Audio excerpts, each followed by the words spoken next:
Hi, today I want to talk about the new Panasonic Lumix GX85. This camera is also called the GX80 in some other countries. And when I pulled this camera out of the box, I immediately thought, well, this is an LX100 except with a removable lens. When I actually started comparing it, I carry my LX100 with a little protector, a little half case.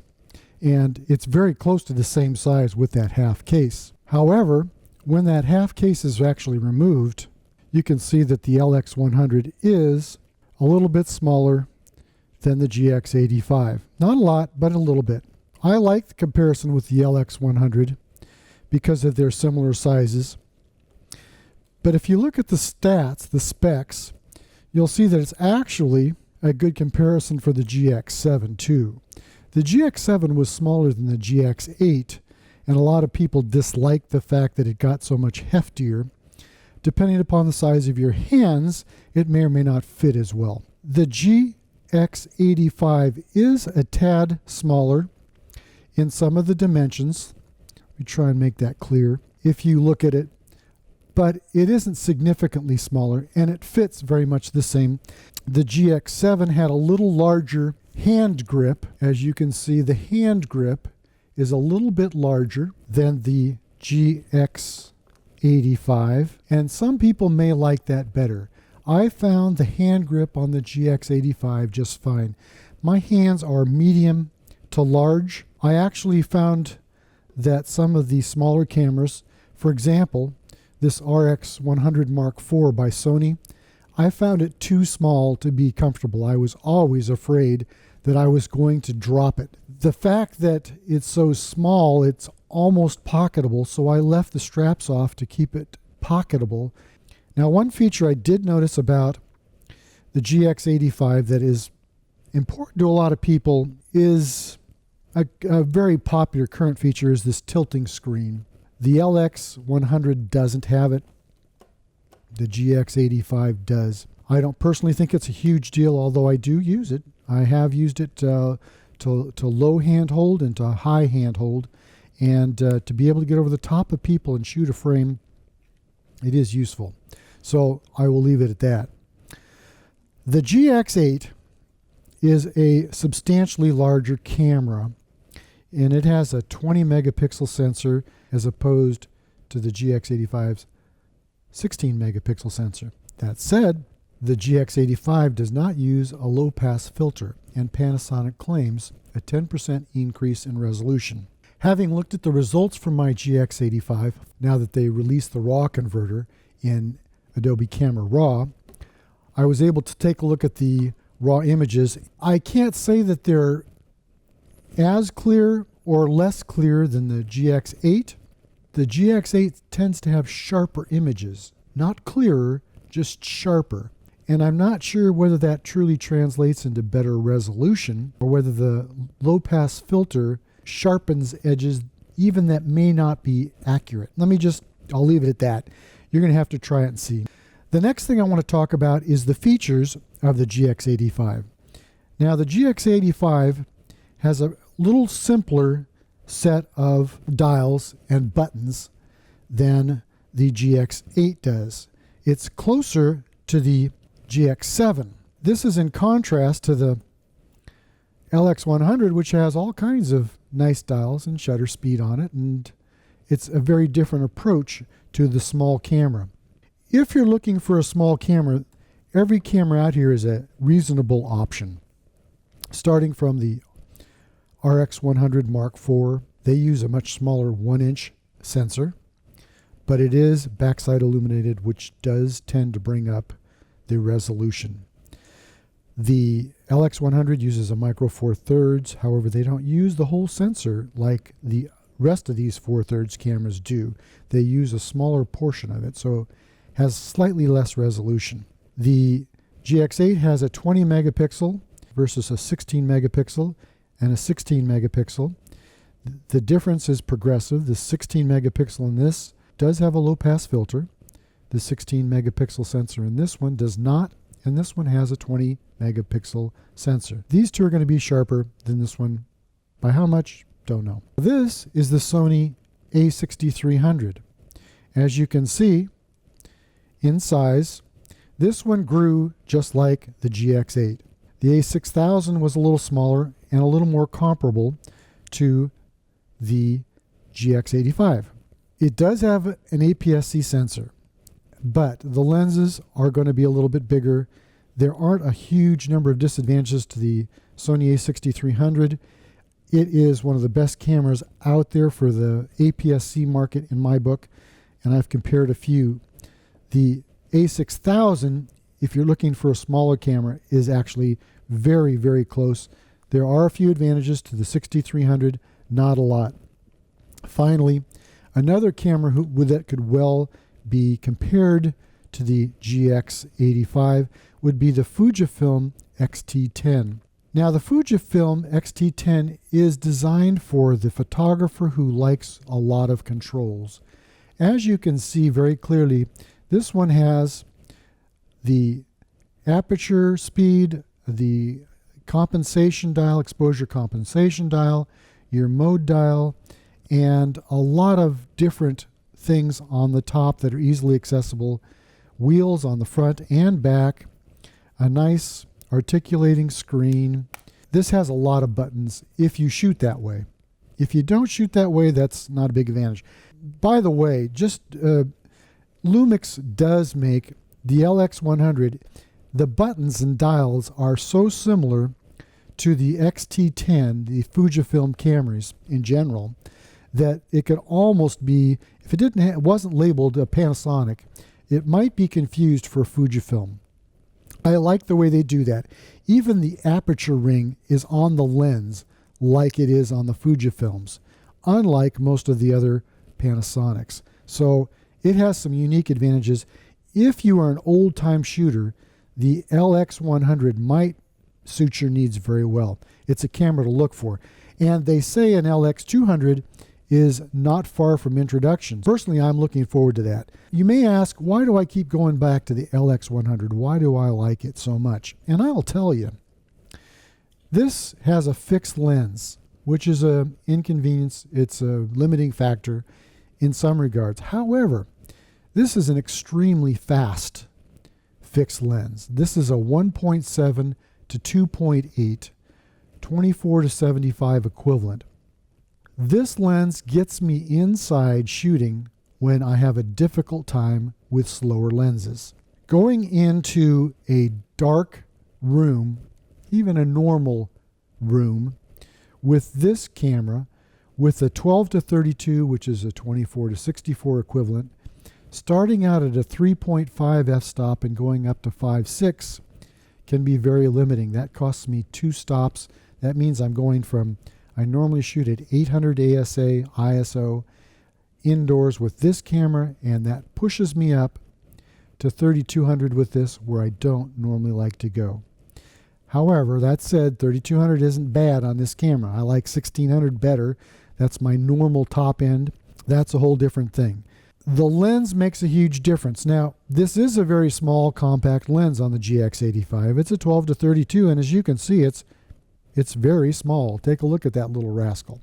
Conversely, this is a 12 to 35 on this GX8 right next to it. You can see it's gargantuan in comparison. Now, this lens, the 12 to 35, is an f2.8, so it's faster. It is not faster than the 1.7 to 2.8 on the LX100. So you can see why I like this one so well. With speed frequently comes large size. This is an exception to the general rule. For point of comparison, this is the GX7. This is the 35 to 100, which is the 70 to 200 equivalent. This is a slow lens. Now compare that to Panasonic's own 35 to 100 f2.8, and you can see the difference in size. Now let me be fair here. Let me take the hood off, and you can see the huge difference in size that the speed of the lens makes, the f-stops. So you have to take that in consideration when you're considering your camera for portability and for the conditions you're going to be shooting in. If you're going to be shooting outdoors, it's not going to make a huge difference. But if you're shooting indoors in lower light levels, it's probably going to make a difference. So let's talk about size just a little bit. Now, it's really interesting. In a lot of different products, the products were initially introduced at some point in time at some specific size, and frequently technology worked very hard to make them smaller, to make them so small they were difficult to use, and then they've grown again. Take, for example, the iPad and the iPhone. The first thing was they wanted to make the phones as small as they possibly could. And then people realized, well, that's not so great. I can't see it. And then they got bigger and bigger and bigger. And now they're actually starting to move back down to what fits in your hand. Well, that's what we need to start doing with these cameras. We've gotten them so small that they can be too small to actually feel good and work well. For example, this one for me sometimes. This is the perfect size for me. I like this very well. The Sony A6300, good size. I like it better than the A6000. The Fujifilm XT10, just a bit small. I actually like the XT1 better because it's a little bit bigger, but this one does the whole job, so I have this one around. Most of the time, this is the one I use. Okay, so I'm talking about size. Now, a lot of people are interested in the full frame cameras. I have a full frame camera. I have a Sony A7R Mark II and the A7 Mark II. But I find myself using both my Lumix 4/3 series and my Sony APS-c more than I do my full frame. Why? Because it's easier to carry. It's not as cumbersome. Changing lenses with it when I'm out in the field is not as difficult. They're lighter, they're smaller. I can have more of them with me. When you are considering a camera, think about the way you use it, not the way you would like to use it. You're going to find that if you buy the camera you think you want instead of the camera you've been using, you probably will get the wrong camera. Somebody told me this a long time ago when I was buying a motorcycle. They said, don't buy the motorcycle for the way you think you're going to use it. Buy it for the way you have been using it. The way I use my cameras is primarily for landscapes and people. I really, really like the fact that I can carry this 100-300, not very fast lens, but it is 100-300. This is a 4-5.6, so it's not slow, not fast. But look at how small it is. This is a micro 4/3. This gets me out to the equivalent of 600 millimeters. And when I'm shooting sea otters, let me pop a couple of those up on the screen now that I'm talking about it. But this lens gets me in close and I get to see what I'm taking, the shot I'm taking. I could, with my Sony full frame, take a shot with this 200 and crop it. And I've done that before. But I don't get in to see what I'm taking near as well doing that as I do with this 600. It makes it more enjoyable when you can take the photograph in the camera that you want. Now let's get back to the GX85 a little bit. This latest GX85 has an improved in-body image stabilization system. This is 5-axis compared to the 4-axis compared to a 2-axis image stabilization in body. This has the best image stabilization system yet. One next thing I probably should talk about. I don't usually shoot JPEGs. However, when I got this camera, unfortunately, Adobe Camera Raw processing for the raw images was not yet available. I took JPEGs and RAWs. And I must say that I was very impressed by the JPEG images I got from this camera. It depends on what you're going to be using your images for, but if the JPEGs are processed that you really like, there is no need to shoot RAW if your ultimate goal is JPEGs. This is the first camera I've really found where I would feel comfortable shooting JPEGs and maybe leave off the RAW. It's going to take me a while to get to that point, but it's a thought anyway. My discussion about JPEGs, if you've ever heard it before, it's like a Betty Crocker cake mix. They make all the decisions for you. If you like the Betty Crocker cake, fine. But if you want to change the taste a little bit, if you want to have a little more of this flavor or that flavor, you need to use RAW to get it exactly where you want. That is a decision you need to make. I would feel comfortable telling you to use RAW plus JPEG. Use the JPEGs if they work. If they don't, see if you can make it better in RAW. If you can't, use the JPEG.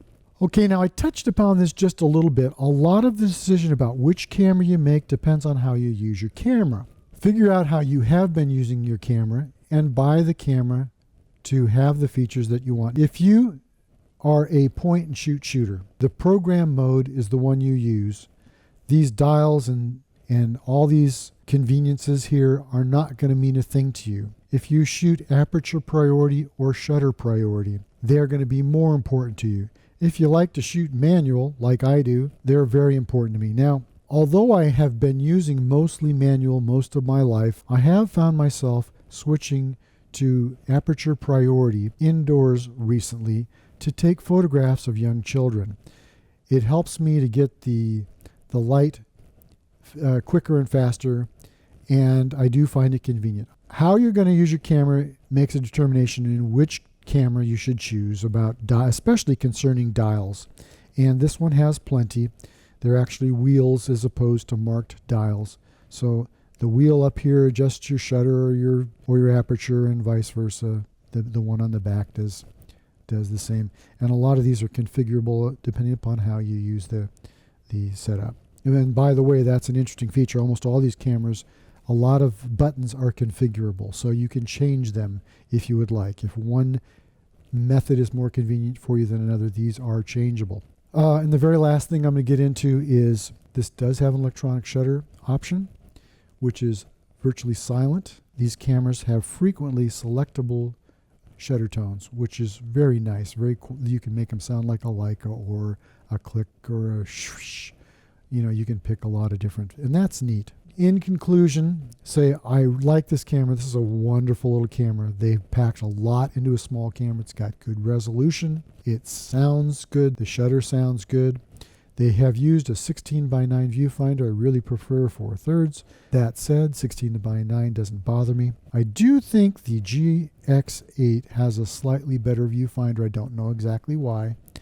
So for my money, this is a good camera. It's a little bit cheaper than the GX8. If you can find a good deal on a GX8 and it fits your hand, I'd take a long look at that. If you can find this cheaper and it fits your needs, it's certainly just a great little camera. I think Panasonic's doing a wonderful job of coming out with these new cameras. It does not have the flip-up viewfinder that the GX8. They both have the tilting screen. This one doesn't have quite as many dials on it as the GX8 does, but or the video inputs. Now, I haven't talked about video at all. I'm not going to. If you're shooting video, I would highly recommend that you look at the G7 or the GH4.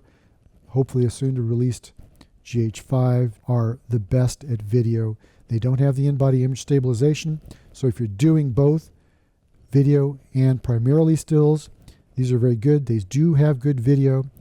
It is the same video potential with the GH series and the G series.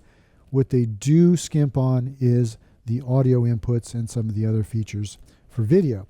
But if you're shooting primarily stills, this is a great camera. This is darn near as good for just a little bit less money. Both of them are excellent. I highly recommend.